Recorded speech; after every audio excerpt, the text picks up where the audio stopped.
Amigos de la Octava, qué gusto saludarles y darles la bienvenida en esta ocasión a este espacio en el que vamos a entrevistar al doctor Eduardo Andrade, abogado constitucionalista, además exabogado general de la Universidad Nacional Autónoma de México. Doctor Eduardo Andrade, bienvenido. Gracias por aceptar platicar con nosotros unos minutos para la audiencia de la Octava.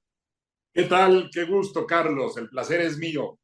Y Muchas feliz año, gracias. por cierto. Por supuesto que sí, felices fiestas, ya estamos en la temporada de la celebración y de las felicitaciones. Sin embargo, la información no sabe ni de festejos ni de días festivos y de manera reciente, doctor Andrade, pues se ha colocado en la opinión pública un tema muy interesante a raíz de que se presume que la ministra Yasmín Esquivel Moza, que aspira a ser presidenta del máximo tribunal del país, pues se dio a conocer información en el sentido de que podría haber plagiado su tesis de licenciatura que presentó en el año 1987. Sin embargo, ella ya ha dicho que no es así, que ella comenzó a realizarla desde 1985, porque lo que sí parece ser innegable, doctor Andrade, usted me dirá lo contrario, es que por lo menos esa tesis del 87 es muy parecida a otra tesis que se hizo en 1986. Como primer acercamiento, ¿qué podemos decir del asunto, doctor Eduardo Andrade?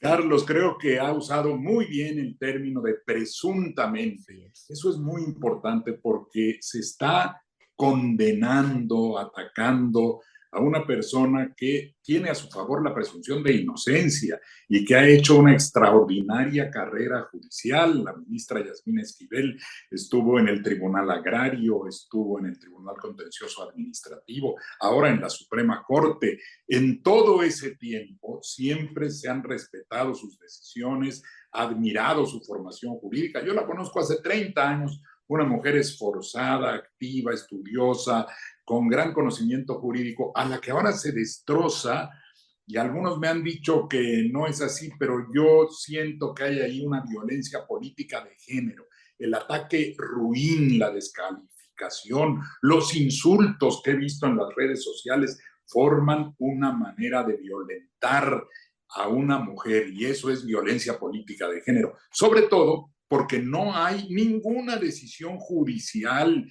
ninguna autoridad que demuestre que ha cometido un ilícito.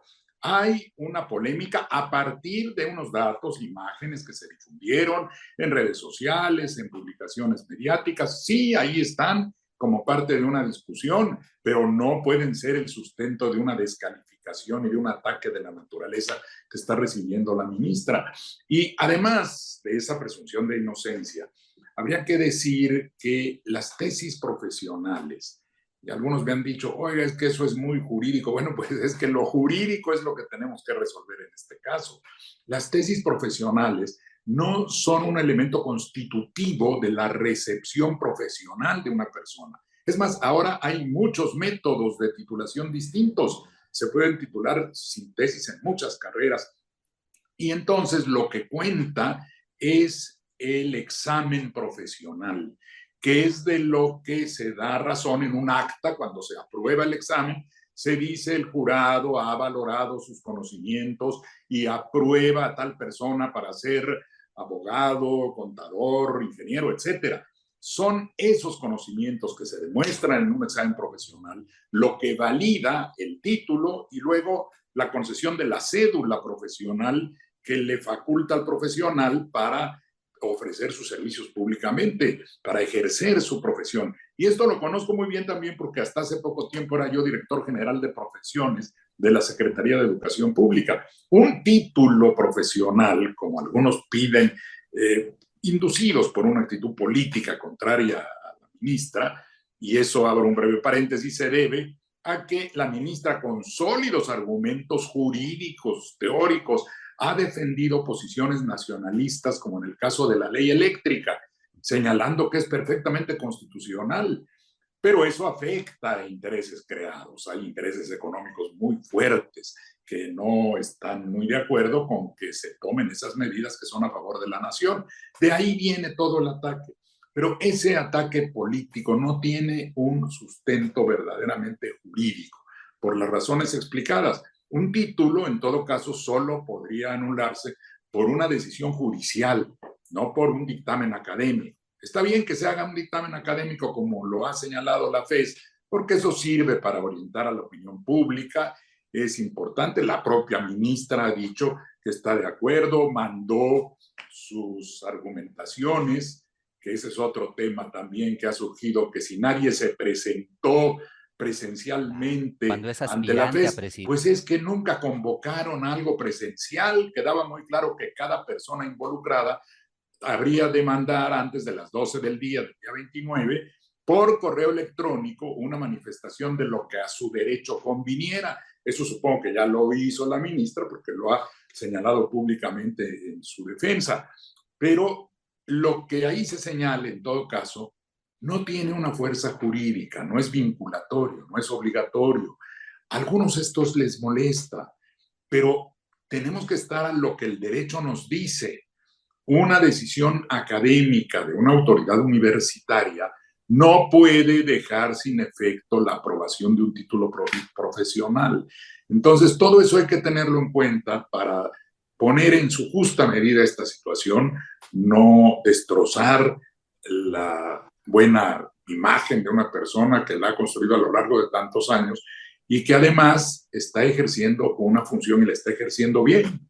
Bien. Que por otra parte es una función que en ningún caso cualquier autoridad, y eso hay jurisprudencia desde el siglo XIX, cualquier autoridad que por alguna razón, que este no es el caso, tuviera un problema de origen en su designación, eso no afecta las decisiones que tomen ejercicio de la competencia formal del órgano en el que se encuentra. Así es que tampoco nos salgan con esto de que se echarían abajo las sentencias elaboradas a lo largo de muchos años. Eso es absurdo, no solo porque no hay base, sino porque incluso en casos donde pudiera haberla, ya la Suprema Corte resolvió hace mucho tiempo que esa llamada incompetencia de origen, le llamaban doctrinariamente, no afecta la competencia fáctica de la autoridad que está ejerciendo funciones. Claro, doctor. Ha mencionado muchas cosas muy interesantes sobre el asunto particular. Una de las que más me ha llamado la atención es cuando menciona que puede haber motivaciones políticas detrás de estos ataques en contra de la ministra Yasmín Esquivel Moza. Le preguntaría yo en este sentido, cuando habla uno de que hay ataques en contra de alguien, y en este caso cuando es aspirante a presidir al máximo tribunal del país, pues podría uno pensar, si la están atacando, por algo será. ¿Será porque le ven posibilidades? ¿Será porque incluso podría ser una de las figuras que vaya o que fuera la cabeza en las preferencias? En fin, y al final de cuentas, el asunto más interesante, y que aquí es la pregunta que le hago a usted, hay quienes dicen, puede debatirse lo que quiera en redes sociales, sin embargo, al final de cuentas, quienes van a decidir quién va a ser el presidente de la Suprema Corte de Justicia de la Nación tienen que ser específicamente los ministros. Sobre el particular, ¿qué podemos decir, doctor Andrade? Sí, Carlos, ese es un hecho también, es una decisión interna de los 11 ministros que integran nuestro máximo tribunal, que yo espero que no se dejen influir por esta especie de avalancha en las redes sociales que los convertiría en rehenes de lo que se diga en las redes sociales. Ellos tienen que valorar la posición no solo de la ministra, hay otros ministros y ministras que también desean el ocupar la presidencia de la Corte, tienen derecho y se les debe juzgar en razón de los criterios internos, no de lo que de ellos se diga en los medios o en las redes sociales, porque si no se convierte en la Corte, insisto, en una especie de rehén de lo que se diga afuera. El ataque también va dirigido a la Suprema Corte como institución, porque al afectar a uno de sus miembros, en este caso a la ministra Esquivel, están causando también un daño a la credibilidad de la Corte bajo presunciones que no han sido probadas. Y por otro lado, la razón política detrás de esto, a mi juicio, es evidente. Hay en el medio jurídico dos posiciones encontradas. Una muy inspirada por el neoliberalismo, que privó durante mucho tiempo y que hace prevalecer los intereses privados sobre los públicos. Es una visión económica, política, social, que tiene sus fundamentos también, pero es una visión que ahora ha sido puesta en duda, más que en duda, puesta en un juicio permanente por el gobierno actual, que llegó con una bandera totalmente antineoliberal y ganó la elección. Entonces tiene también un sustento democrático su posición. Y hay argumentos jurídicos muy sólidos, por ejemplo, para defender la rectoría del Estado en sectores como el eléctrico sobre el predominio privado. Pero claro, los privados se habían extendido enormemente con intereses millonarios extranjeros, multimillonarios. Y esto, cuando es puesto en un esquema de control por el Estado, que por cierto no estaba privándoles en la propuesta de modificación constitucional de una participación importante del sector privado, 46% en la producción eléctrica. No se pretendía llegar a lo que tuvimos en otro tiempo y que era también un modelo de organización, en el caso eléctrico, de una participación total del Estado a través de la Comisión Federal de Electricidad. Pero esos son los intereses que están en juego.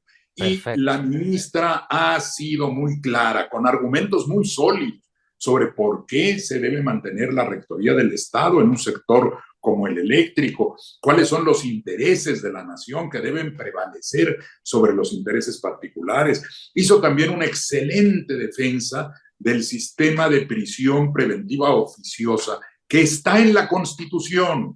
A lo mejor hay cosas que corregir ahí, pero mientras esté en la Constitución no se puede pasar por encima del texto del artículo 19. Y Claro. ella hizo una excelente exposición. Pero como Déjeme, eso coincide con posiciones gubernamentales, no por interés, sino por razones jurídicas de fondo, es que sus adversarios no quieren verla en la presidencia de la Corte. bien. Doctor Eduardo Andrade, por último, antes de dejarlo ir, tendría yo que preguntarle, ¿qué debe ocurrir con el escándalo? Y perdón que lo maneje así, porque pues esto se volvió ya un escándalo que, como usted bien lo dice, están utilizando algunos de manera política. Pero más allá de ese uso político, el asunto de fondo, dicen algunos, es que la UNAM tiene que manifestarse y por su parte tiene que hacer cosas.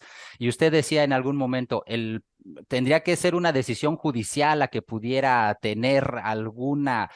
eh, pues algo que obligue de alguna o de otra manera a la ministra a hacer algo o a cambiar su situación actual. Mientras no haya tal, pues al final de cuentas todos siguen siendo ataques. Por eso la pregunta es, desde su particular punto de vista, ¿qué tendría que ocurrir con el asunto, doctor? Primero, desde el punto de vista judicial, es Ajá. imposible su atención, aunque alguien pretendiera judicializarlo, por el simple hecho de que, independientemente de la presunción de inocencia que favorece a la ministra, cualquier posible ilicitud ya hubiera prescrito. El acto que se atribuye desde hace 35 años. No hay tipificación legal en el Código Penal de ese tipo de conductas, ni la hubo entonces. Y aunque eventualmente hubiera alguna norma actual en la universidad que tuviera efecto sobre esas circunstancias, no podría aplicarse retroactivamente 35 años. Esa es la parte judicial y también en parte lo que marca la competencia de las autoridades universitarias. Yo lo he dicho en mi condición de exabogado general y he visto también un artículo excelente de Berardo Moreno, que fue hasta hace poco presidente del Tribunal Universitario, que avala el hecho de que la UNAM no tiene facultades para tomar una decisión vinculatoria respecto del título que le otorgó válidamente a la ministra. Lo más que puede pasar, y eso lo está haciendo la FES Aragón, es que en un comité interno, analizando lo que les hayan dicho las partes que están involucradas en esto, dictamine, señale, opine sobre cuál es la condición que priva respecto de esos textos. Pero eso será un elemento que no tenga que ver con la decisión que tienen que tomar los ministros y que yo creo que la deben tomar sin influencias externas, porque no pueden quedar a merced de los poderes fácticos. Perfecto. Bueno, doctor Eduardo Andrade, quisiéramos poder seguir conversando con usted, pero desafortunadamente ya lo sabe, el tiempo es un tirano. No nos queda más que agradecerle de verdad que haya aceptado platicar con nosotros para la audiencia del Octava estos minutos. Doctor Eduardo Andrade, mil gracias de verdad. Al contrario, el agradecido soy yo, Carlos, y nuevamente felicidades a todo el auditorio, a todos los que vean este mensaje y un magnífico año de 2023. Igualmente, muchas felicidades. Gracias al doctor Eduardo Andrade, ya lo escuchó usted, abogado constitucionalista, ex abogado general de la Universidad Nacional Autónoma de México. Nos vemos en la próxima, amigos.